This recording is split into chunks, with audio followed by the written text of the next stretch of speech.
She looked me straight in the eye and said, "You're not coming for Christmas." I didn't argue. Just smiled, got up, walked out. And the first thing I did after closing the door was cancel their mortgage payment. 2 days later, my phone had 24 missed calls. That same woman who once called me messy and too much was now practically begging me to save the house she called her dream. But I had something else in mind. Before I get into everything, go ahead and like, subscribe, and drop a comment. Tell me where you're listening from. I had a tin of cookies balanced on my knees as I rang the doorbell. My heart pounded the same way it did when I used to show up at school to surprise Josh when he was little. But this time, it wasn't a surprise. I'd called the day before. He said, "Sure, Mom, stop by any time." The door opened, there he was. My son. Bigger now, broad-shouldered, but still wearing that same shy little grin he had when he was 10. "Hey, Mom," he said, giving me a fast hug like he had somewhere to be. No warmth, no pause. "I brought cookies," I said with a smile that felt forced. "Snickerdoodles. Your favorite." "Great, thanks," he muttered and stepped aside. "Come on in." As soon as I walked in, I froze. The place looked like something out of a home decor magazine. White twinkle lights, crystal ornaments, red velvet stockings with names embroidered in gold thread. Josh and Madison. I looked for mine. Nothing.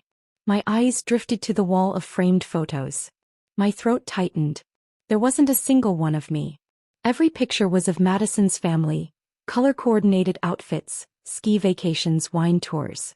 I remembered when those same frames held photos of Josh's first day of school, the three of us laughing at the lake, my late husband smiling before cancer took him. All gone. Like I'd been erased. I gripped that cookie tin like it was the last piece of me left in this house. Josh's voice snapped me out of it. "You want some coffee, Mom?" "Sure," I whispered, sinking into the couch, the one I'd paid for. My hands were shaking in my lap. Then she walked in. Madison. All polished and perfumed, holding her phone like it was part of her outfit. Her eyes skimmed me head to toe, stopping on my old cardigan, and then she gave me a smile so tight it looked painful. "Elise," she said in a sing-song voice. "Hi. Hi, sweetheart." My voice sounded too cheerful, too eager. "I brought cookies. For Christmas." "Oh, thank you." But she didn't reach for them. Just stood there, motionless, like royalty waiting for someone to kneel. I tried again. "So, what time should I come on Christmas Day? I was thinking I'd make tamales. Josh always loved." She let out a sigh that cut through the air like a knife. "Actually, about Christmas." The room spun just a little. "What about it?" I asked. She perched herself right on the armrest like it was her throne. "We're keeping it small this year. Just us, and my parents." Her words floated there, heavy. I blinked. "Just you and your parents?" She crossed one leg over the other. "Yeah. It's just easier. Without any extra people." Extra people. I felt the blood leave my face. "I'm not extra," I said, my voice cracking. "I'm his mother." She gave me a fake smile, one that didn't touch her eyes. "Of course. It's not personal. It's just, they have certain expectations. They like things elegant. Refined. Like I wasn't." I turned to Josh. "And you're okay with this?" He shifted uncomfortably like a boy who got caught lying. "Mom, it's just one Christmas. Just one." As if I hadn't counted every holiday since his dad passed. As if I hadn't spent every year praying we'd still be a family. Madison's phone buzzed. She looked at it and smirked. "Excuse me," she said, swiping the screen. Her voice turned sugary. "Hi, yeah, she's here." Then a little laugh. "No, don't worry. It's all good now. She understands." My stomach twisted. I looked at Josh. "Mom understands what?" I asked, my voice like ice.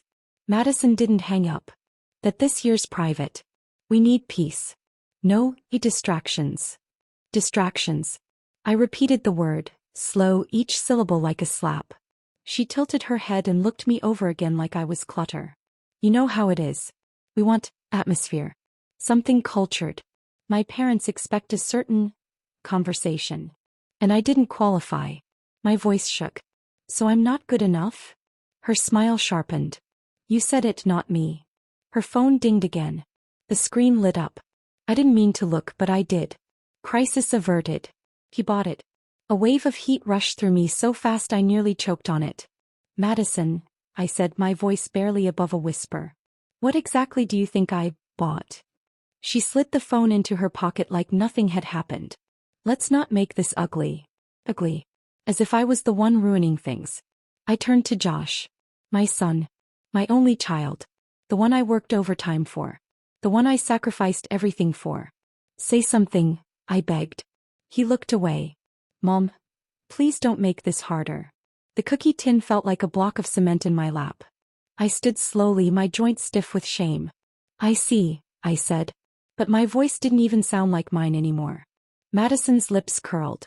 Drive safe, Elise. Safe. As in go. Leave. Be gone. I walked to the door. My heart pounded so loud I thought my ribs might crack. Just as my hand touched the doorknob, her voice cut through the air again. Soft. Cold. Finally quiet. Not peace, not really, but the kind of stillness that feels like the world stopped breathing. I stepped outside into the cold.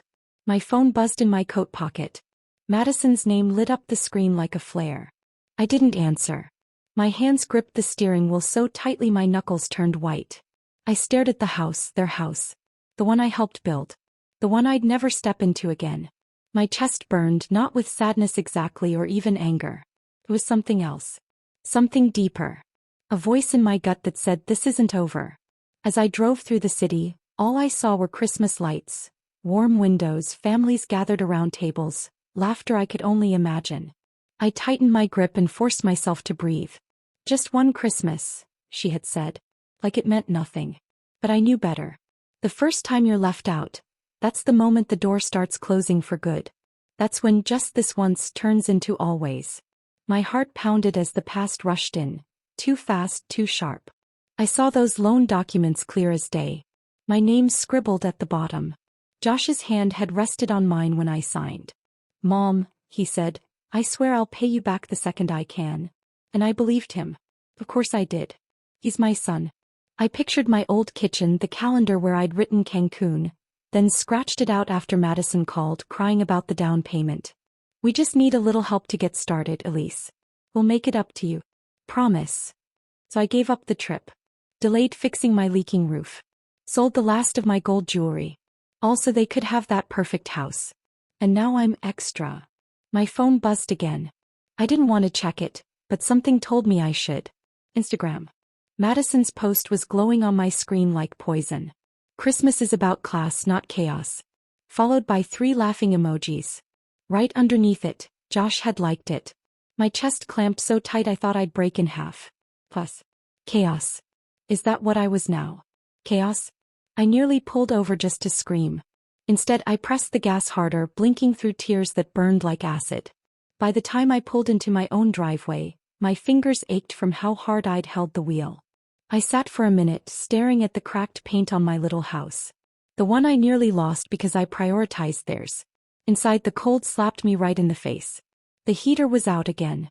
I'd called someone about it last month, but when he gave me the quote, I told him I'd wait. Said it wasn't urgent. Truth was, I couldn't afford it. I set down my purse and unpacked the groceries I'd bought with coupons and loose change from my coat pocket. Eggs, a loaf of bread, and a soup mix I didn't even like. As I laid them on the counter, my fingers stiff with cold, I saw it. That box. Big, glossy, still wrapped with the bow slipping off. Sitting in the middle of the floor like it belonged there. I stopped breathing. The espresso machine. I'd bought it 2 weeks ago. Scraped together every extra dollar. Madison had gone on and on at the store about how much she loved real coffee. I thought, this'll make her happy. This'll show her I care.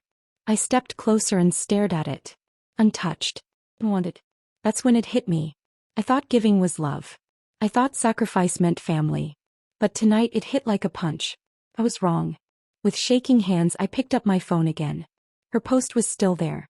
Class, not chaos. Something cracked open inside me. Something old, buried deep. And I whispered into the empty kitchen, never again. I sat down with a cup of tea that had already gone cold. That's when the phone rang. Madison's name lit up the screen again. I almost let it ring out. Almost. But something in me needed to hear it just in case. Just in case there was an ounce of decency left. I pressed accept. Hello. I said. My voice came out thin and shaky like I'd been running when I hadn't moved an inch. Elise. Her voice was bright. Peppy. Like yesterday hadn't happened. Do you have a minute? A minute? She'd already taken years from me. But I said, sure. She paused. The kind of fake pause people use before they twist the knife. I just wanted to clear the air about earlier, she said, syrupy sweet. I hope you know it wasn't personal. I stared at the cracked paint on my wall. Said nothing. It's just, she lowered her voice like she was letting me in on some secret. My parents, they're used to a certain kind of holiday. More sophisticated. Sophisticated, I repeated slowly. Yes, you know, crystal, candlelight conversations about travel and books. Not loud traditions. My chest burned. You mean our traditions, I said, voice sharp like broken glass. Don't take it like that, she rushed.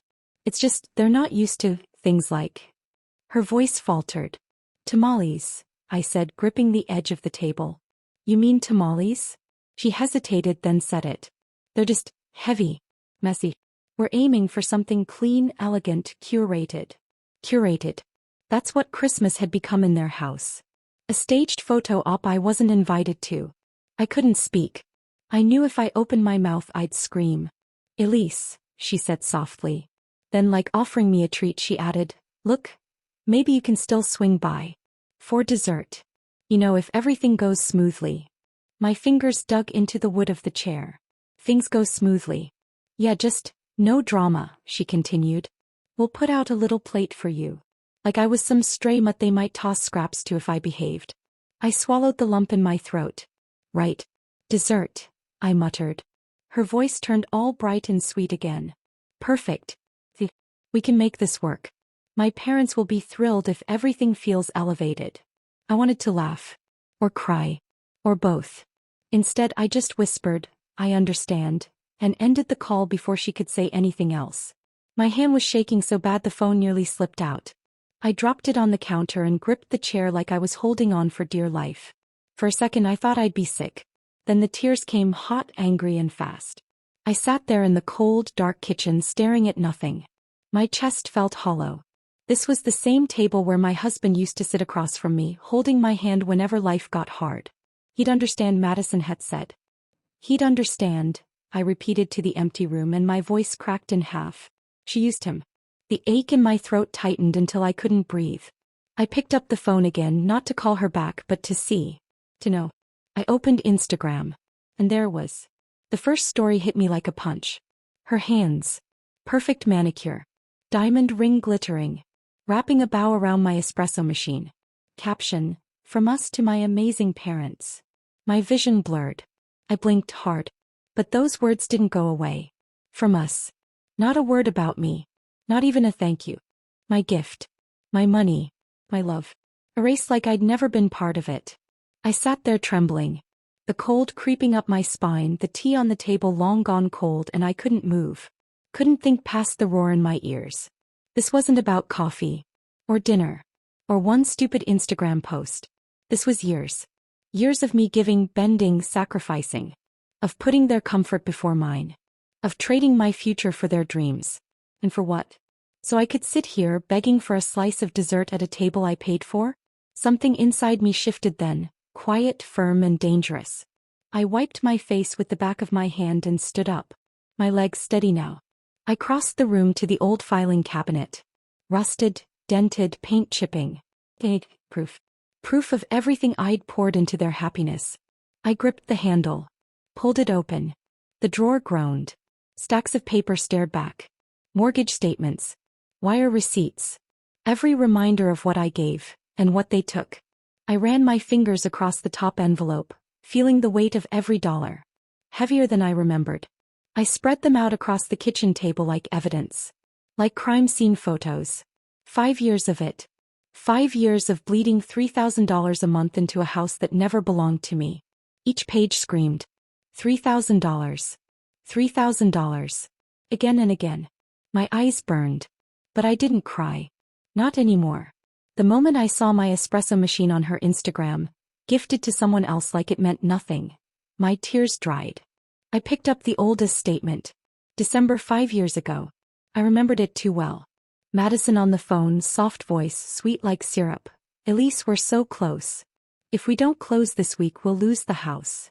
That was the week I sold my gold bracelet. The one Josh gave me for my 50th birthday. Back then I told myself, it's just a thing. Family's worth more than things. Now I looked at that paper and felt sick. $3,000 a month. For what? For her to call me extra? For him to sit there silent while she cut me out of my own family? I pushed the stack back into one pile. Grabbed my phone. Scrolled to the bank. No shaking this time. I tapped call. Twice it rang. Thank you for calling Cascade Credit Union. How can I assist you today? My name is Elise Morgan, I said, my voice clear. Account ending in 4172. I need to cancel an automatic payment. A short pause. Certainly. Can you confirm which one? The mortgage transfer, I said. Effective immediately. Another pause. Ma'am, just confirming. This is the joint account that sends $3,000 monthly for the house payment? Yes. I tightened my grip on the phone. Cancel it. Understood, the rep replied. Would you like a confirmation number? No, I said. I'll remember. When I hung up, the silence in my house didn't feel lonely. It felt powerful. I breathed. Full deep. Like I hadn't in years. I gathered the stack of papers and walked to the living room. The fireplace waited, dark and still. Like it knew. I opened the screen. Struck a match. The first page curled and burned. The ink bled, blackened, vanished. One down. Dozens left. January. February. March. Each month. A wound I was finally stitching closed. The fire crackled louder with every page, like it was cheering me on. When the last sheet turned to ash, I poured myself a glass of wine, the good bottle I'd been saving for Christmas. I sank into the armchair, fire glowing in front of me, glass in hand. My chest didn't ache anymore. Not from the wine. Not from the flames. From the truth burning bright inside me. They built their life on my back. No. I'd taken it away. That house would fall without me. And when it did, they'd remember who kept it standing all those years. My phone buzzed on the coffee table. Madison. Voicemail. Curiosity overruled pride. I pressed play. Her voice exploded out, no sweetness now, just panic. Elise. Call me back right now. The fire popped behind me. Her voice echoed, shrill, scared. I swirled the wine in my glass and whispered to no one but the flames. Perfect. I spent that night in silence, the fire crackling, her voicemail looping in my head. By morning, 20 missed calls. 10 from Madison. 5 from Josh. The rest, unknown numbers. I didn't answer a single one. Then around noon, another call. Her name lit up again like a warning. I took a long, slow breath. Elise, she snapped. No sugary tone this time. Finally. I need a favor. I leaned back, staring at the ashes in the fireplace. A favor. Yes, she said quickly. Irritated, like I should have guessed. My parents' flight landed early. Can you go get them? They're stuck at the airport. I smiled, even though she couldn't see me. Why me? Because Josh is at work and I'm prepping for dinner. I can't leave right now. Her sigh rattled through the phone. Please. Just do this. It's not a big deal. Every word from her came wrapped like a gift, but inside was always a command. Kept my voice level. What time? They've already been waiting 30 minutes, she snapped. Please hurry.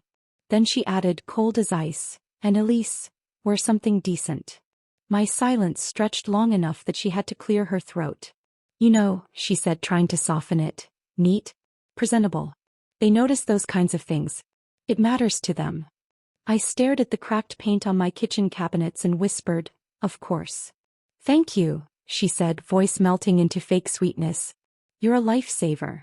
I hung up without saying anything else. For a few seconds I just sat there listening to the hum of the fridge. Then I stood, walked over to the stove, pulled out a pan and made grilled cheese sandwiches. Thick bread, golden butter, cheese melting slow and soft. I poured myself a glass of sweet tea, sat down by the window, and let the December wind rattle the trees. That first bite tasted like something I hadn't felt in years. Freedom. The phone started buzzing before I'd even finished chewing. Madison. Then Josh. Then Madison again. I didn't pick up. I opened Instagram instead. And there was her post. A photo of 2 designer suitcases on the airport floor. Caption: Some people can't handle basic responsibilities. I let out a laugh. Too short. It didn't even sound like me. Another call. This time I hit speaker and set the phone on the table. Her voice came through immediately. Elise, where are you? They've been standing there almost 2 hours. I took another slow bite, chewing like I had all day. I'm home, I said finally. You're what? Home, I repeated. Eating lunch. You're joking. Nope. I took another bite. Made sure she could hear the crunch. You told me to wear something decent, I said. So I figured I'd sit this one out. She gasped. Furious. Are you out of your mind? They're standing there with their luggage like complete idiots. Do you even understand how this looks? Yes, I said softly. I think it looks perfect. Excuse me. Her voice cracked like ice. I said, I think it looks perfect, I repeated, calm as still water. All I could hear now was her breathing. Fast. Ragged. Then she hissed, You will regret this. The call ended. I wiped my fingers on a napkin, leaned back in my chair, and let the silence settle in. My heart wasn't racing. My hands weren't shaking. I felt strong. And it hit me, this was the first time in years I'd said no. And it felt like power. I poured another glass of tea and let the phone keep buzzing. An hour later the pounding started. 3 hard knocks. Then 5 more. The door frame shook. I set down my glass and walked slowly toward the front door, my bare feet quiet against the old wood floor. Through the peephole I saw them. Madison in a tailored coat, lips tight with rage. Her parents behind her, red-faced, dragging expensive luggage up my porch steps. Madison slammed her fist on the door. Elise, she barked. Open this door now. I rested my hand on the knob, smiling as my heart stayed steady. I thought I'd already seen the worst of her entitlement. I was wrong. The banging grew louder. Elise, she shouted again.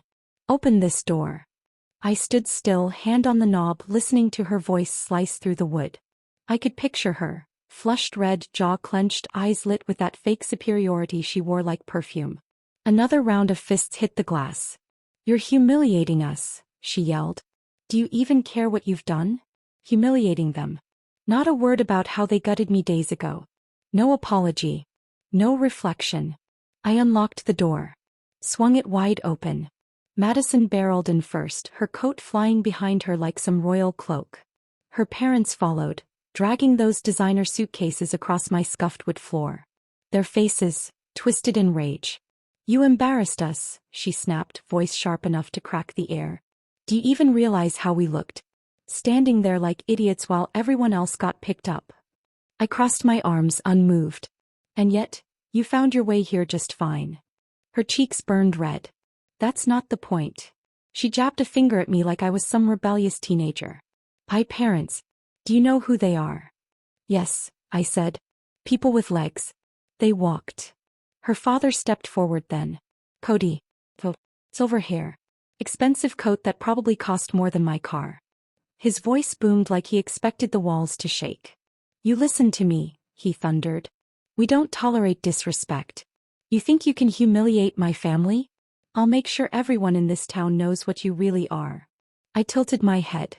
And what exactly am I? His lip curled. Ungrateful. Bitter. Pathetic. You're lucky we ever let you near us. Madison smirked beside him, arms folded tight. Watching like royalty as her soldier fought her battle. You will regret this, Cody barked. I'll drag your name through the dirt so hard, you won't be able to walk through a grocery store without whispers following you. My pulse didn't rise. Not this time. I stepped closer. Until we were eye to eye. Get out of my house. Madison scoffed. Excuse me. You heard me, I said, voice low but sharp as cut glass. Out. Now. She laughed, bitter and loud. Oh, Elise, you've completely lost it. You really think this little stunt makes you powerful? I didn't blink. And for one long breathless moment, the silence was louder than all her shouting combined. Even Cody froze like no one had ever told him no before. Then Madison's mask dropped. The fake smile vanished and her voice dropped to a low hiss, every word dripping venom. You have no idea who you're dealing with. Neither do you, I said softly. Behind me the fire cracked and popped, Sounded like applause. I stepped aside, motioned toward the door. Leave. No. Or I'll call the police. Her mother, who'd stayed quiet until then, grabbed Cody's arm and whispered through clenched teeth, "Cody, let's go." Madison hesitated a moment longer, eyes narrow, like she was trying to burn holes right through me. Then she spun on her heel and stormed out, heels clicking on the floor like nails on glass. The door slammed behind them so hard one of the picture frames rattled off the wall and hit the floor. I just stood there, listening to the silence, to the sound of my own breath. No shaking hands. No racing pulse. I walked back to the kitchen, picked up the sponge and calmly wiped the grilled cheese crumbs from my counter. Crumbs from the lunch I'd eaten while they waited in baggage claim like stranded royalty. As the cloth slid across the wood, one thought rose up, solid and clear. This isn't over. The next morning my phone was vibrating like a beehive. Notifications piling up like bullets. And then I saw it. My face. Front page of the local paper. Woman abandons elderly couple during holiday storm. Storm? It hadn't even snowed. Just wind. My throat closed. Under the headline, a grainy photo of me near my car. Tired. Pulled. Probably taken without me knowing. I read the opening line out loud, voice trembling. Local woman leaves prominent community members stranded for hours. I gripped the paper so hard it tore. And for one awful second I thought this was the worst of it. Then came the comments. That's when I realized. They weren't finished with me yet. The newspaper sat on my table, headline burning through my chest. Holiday storm. There hadn't been a single flake of snow. Just wind. And lies. I read it again, choking on every word. Local woman, 62, left prominent community members stranded in freezing conditions, raising concerns about mental health and elder neglect. Mental health. Elder neglect. They weren't just shaming me. They were trying to ruin me. My phone buzzed again. Facebook. Madison Harper tagged you in a post. I opened it and bile rose in my throat. A photo of her parents hunched over in the airport, clutching their designer coats like they were victims of war. Caption, family means showing up when it counts. Some people forgot that. Hundreds of comments. Shameful. Who does that to family? She's always been unstable. Then I saw it. Josh's name. He liked the post. That blue thumbs up might as well have been a knife. My hands shook. My eyes burned. Before I could stop myself, I dialed. 2 rings. He picked up. His voice tight. Mom. Josh, I whispered. You saw that post? He sighed hard. Yeah. And you liked it? My voice broke. Mom, listen. No. You listen. My throat was on fire now. You really think I'm unstable? After everything I've done? It's not about that. $3,000 a month. For 5 years. I cut in. I paid for that house. I gave up everything. And you sit back and let her drag me through the mud. Silence. Then, Mom, you're overreacting. It's just social media. Overreacting. I tasted blood in the word. I'm asking you to stop making this worse, he said, voice rising. Madison's furious. Her parents are humiliated. Just apologize. I laughed. Loud and broken. It didn't even sound human. Apologize. Yes, he snapped. Before this gets out of hand. It's already out of hand, I said, voice like steel. And Josh? You just made sure of it. I hung up before he could say another word. My hands were steady now. My heart calm. Because something had snapped in me. And something else had taken its place. No more begging for respect. No more playing the nice mom. This was war. I poured myself a cup of coffee. My favorite mug. The one with the hairline crack I'd glued years ago. Like me. Broken. Patched together. Still standing. I sat at the kitchen table, opened my laptop and pulled out the old manila folder from the cabinet. Inside, everything. Mortgage statements. Bank transfers. Checks I wrote when Josh and Madison came up short. I scanned each one. Saved every file by date and amount. $3,000. $3,000. $3,000. 60 times over. Then I opened Facebook and Instagram. Screenshots. Class, not chaos. Some people can't handle basic responsibilities. Then I clicked something I'd never dared open before. Her DMs. She'd left her login on my tablet once when I watched their dog. I tapped the icon. And there was. In a message to a friend. ATM mommy strikes again. She actually thinks we like her. I felt sick. So I kept going. Screenshot. Screenshot. Another one. She's pathetic. Always trying to buy our love. Sad really. The words blurred. Pathetic. Maybe I was. Once. Not anymore. I created a folder on my desktop. Justice. And I dragged in every file. Bank records. Receipts. Captions. Comments. Private messages. Enough to shatter their picture-perfect lives into dust.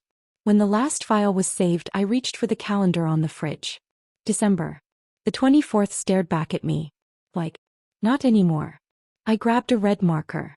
And drew a hard, angry circle around the date. The red ink bled deep into the calendar paper, almost tearing it as I circled the date with shaking precision. Above it, in big bold letters, I wrote one word. Dinner. I took a step back and looked at it.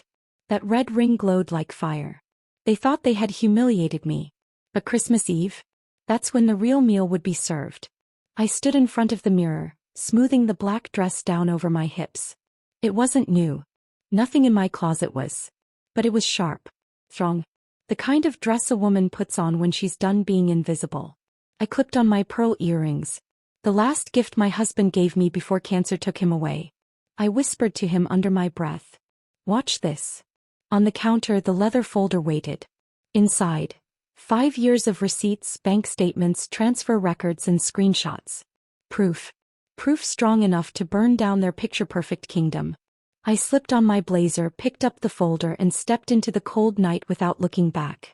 Their house looked like a palace from the outside. White lights wrapped around every eave, music drifting through the windows, cars packed along the drive. I parked at the curb, stepped out. My heels crunched over the frost as I walked up the steps. No racing heart.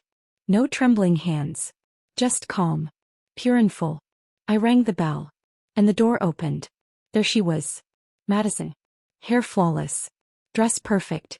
Smile fake until she saw me. Elise. Her voice dropped to a hiss.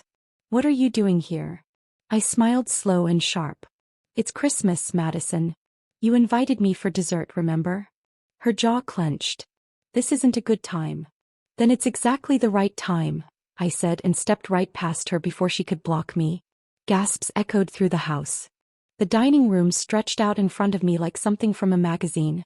Long table, gleaming glasses, gold chargers, glittering candles. Guests turned stunned. Cocktail dresses. Tailored suits.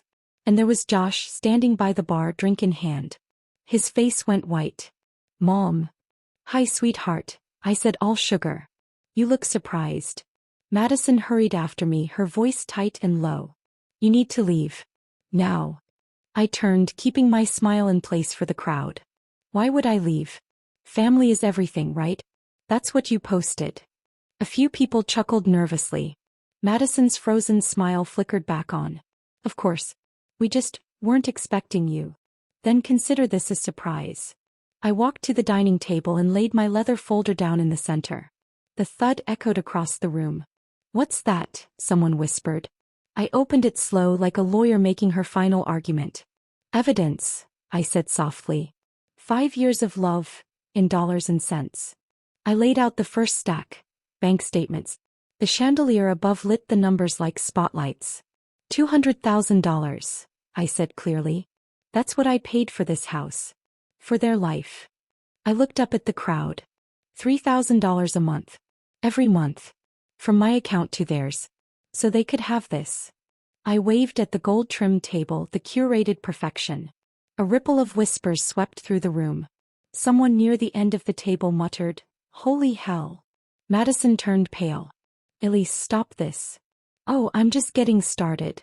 I pulled out the screenshots, spreading them across the table like playing cards. Here's Madison calling me and mommy.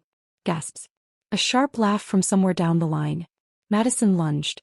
You're insane. I stepped back and calmly lifted my phone. And this, I said, this is my favorite. I pressed play. Her voice filled the room. Pull. She's our doormat. Always will be. The silence that followed was suffocating. Then someone from the left cut through it like a knife. "Madison," a woman snapped, voice like ice. "You still owe me $5,000. Heads turned. Another voice. "Wait, me too. She borrowed from us last summer." It exploded after that. Accusations flying. Whispers turning into shouts. Madison's face collapsed. Her mask fell off completely. This is a setup," she shouted. I smiled. "No, sweetheart. This is the truth." Josh finally spoke, barely above a whisper. "Mom, why are you doing this?" I turned to him, eyes steady. "Because I raised you better than this. And you let her turn you into someone I don't even recognize."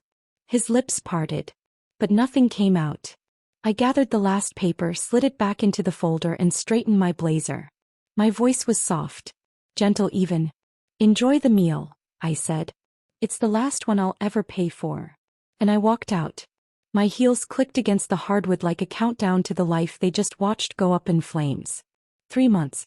That's all it took for their empire to crack. And crumble. Now I sit on my newly painted porch. Fresh railings, sturdy roof. Coffee in hand. Same old chipped mug I'd glued back together years ago. But now. That crack doesn't bother me. It reminds me. I broke. And I held. The air is crisp. Quiet. Except for the soft pinging of notifications. Madison Harper. Trending again. I tapped the screen. There it was. "Please help us save our dream home. Anything helps. God bless." A photo of her and Josh standing on the porch of the house I paid for. Holding a cardboard sign like they were victims. But the comments. Oh, the comments were brutal. "Isn't this the same couple who humiliated his mother on Christmas? Sell one of your designer bags, sweetheart. Karma's got quick hands these days." I kept scrolling. Tried not to laugh too loud. Goal, $50,000. Raised $50. One of the donations. From her yoga instructor. With a note that read, "Namaste, girl. But maybe try humility next time." I took another sip of coffee. Let the warmth settle deep in my chest. Victory. As for Cody, he wasn't doing much better. Last week my neighbor showed me the newsletter from his fancy networking club. His name? Gone. Quiet whispers of financial trouble, unpleasant rumors. That's all it took. And Madison? The former queen of curated elegance? She's the face of memes now. Screenshots of her GoFundMe circled in red. Captioned, "From class to chaos." Itia mommy closed her account. And you know what? Thought I might feel guilty. But all I felt was peace. They built their kingdom on my back. All I did was stop carrying it. The wind picked up, lifting the edge of the newspaper on the porch table. I glanced down. Foreclosure filings hit record high. And there it was, buried in the local section. Former socialite Madison Harper and husband Josh Morgan face foreclosure on their upscale home due to reported financial strain. I stared at my son's name. Josh Morgan. My boy. My only boy. Something twisted in my chest. I remembered his voice on the phone that night. Told, "Just apologize before this gets out of hand." And the worst part? Almost did. Almost swallowed my pride one more time. But I didn't. And now, this. Justice? Revenge? I wasn't sure anymore. All I knew was, I wasn't their doormat anymore. A knock on the door broke through my thoughts. 3 slow knocks. Heavy. Hesitant. I set my coffee down and stood. My heartbeat quickened as I crossed the creaky floorboards. When I opened the door, my breath caught. Fish. He stood there like a ghost of himself. Hollow eyes. Slumped shoulders. Coat too thin for the weather. His hair a mess.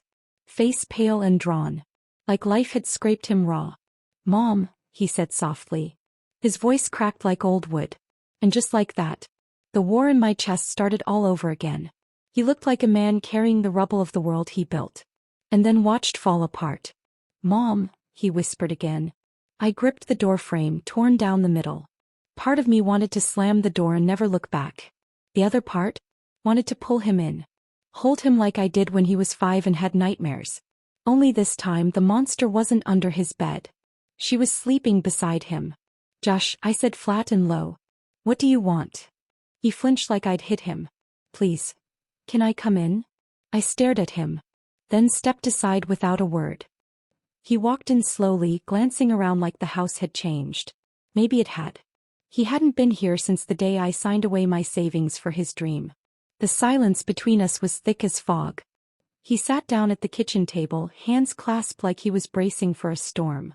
Finally, I broke it. Say what you came to say. He swallowed hard. We're losing the house. I nodded, face blank. I know. His head snapped up. You know. I read the filings, I said calmly. Small town Josh. Word travels. His cheeks flushed. His bad. Madison's falling apart. Her parents won't help. We've tried everything. You mean the GoFundMe? I raised an eyebrow. Yeah. I saw that too. His jaw clenched. Shame rising in his neck like heat. People are cruel. I leaned forward. No. You were cruel. My voice was sharp now. You stood by while your wife dragged me through the mud. While she called me names. Turned me into the joke of her little Instagram circus. He opened his mouth. But I didn't let him speak. And you. My voice shook now, heat rising behind every word. You liked those posts. You told me to apologize after everything I gave you. His eyes dropped to the table. I was wrong. The words hung in the air like dust. You were wrong, I echoed. About what exactly? About turning on your own mother? Or bleeding me dry until I had nothing left to give? Mom, please, he whispered. I don't know what else to do. We're drowning. Madison's talking about leaving. I can't. My stomach twisted. But my voice stayed cold.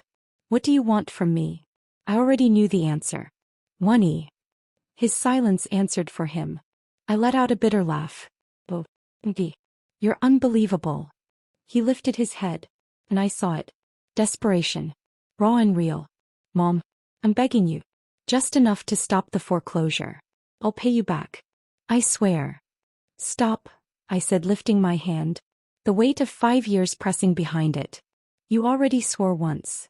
He opened his mouth. Then closed it. Nothing left to fight with. I stood, walked to the counter and poured myself a glass of water. Not because I was thirsty, but because my hands needed something to do. Besides reaching for the past. Inside, my heart was pounding so loud I could hear it echo through my ribs. This was my son. My only son. The boy I raised, the boy I loved more than my own breath. And here he was, broken, lost, begging. Because of choices he made. Because of her. I turned to face him. My voice was quiet. Why are you really here, Josh? To save your marriage. Or your pride. He looked at me. And for just a second I saw him. The little boy who used to look up at me like I hung the stars. The one who used to say, "You're my hero, Mom." It almost broke me. Almost. But then my phone buzzed on the counter. Her name flashed across the screen. Madison. I let it ring twice. Then answered on speaker. Elise, she snapped, her voice slicing through the kitchen like a blade. Put Josh on. Now. I didn't move. Why? Because this is between us. Her tone tightened. You've done enough damage. No, I said, voice low, steady. What I've done is stop being your fool. Silence. Then she laughed, sharp and bitter. You really think you've won? You ruined Christmas. You humiliated us. And for what? You proud of yourself? I looked at Josh as I answered, my voice cold as glass. No, Madison. I'm not proud. I'm done. The line crackled. Then came her final blow. You'll regret this. I smiled. She couldn't see it. But I meant it. You already do. And I hung up. Josh stared at me like he just watched the last bridge burn. Maybe he had. He stood slowly. The chair scraped across the floor. So that's it. His voice was flat. You're just done with me? The words cut deeper than I expected. I looked at him. My voice softened. I'll never be done loving you. But I'm done saving you. His eyes shone, but he said nothing. He just nodded, slow and solemn, like a man hearing a sentence he knew he'd earned. At the door he paused. Back still to me. Merry Christmas, Mom. His words barely rose above a whisper. But they hit like a wound. When the door clicked shut behind him, I stood alone in the quiet. My breath trembled in the stillness. For a moment, guilt clawed at my ribs. But then I looked at the calendar on the wall. The red circle around December 24th still bled like fresh paint. And I remembered. I didn't do this for revenge. I did it for freedom. I walked to the window and watched him disappear down the sidewalk. His shoulders hunched against the wind. Alone. I thought I'd feel triumphant. But all I felt was tired. And free. And beneath the exhaustion something new stirred. Peace. Because for the first time in years, my life finally belonged to me. If this story hit home for you, don't forget to like and subscribe. And please, leave a comment and tell me where you're watching from. I'd love to see just how far this story has reached.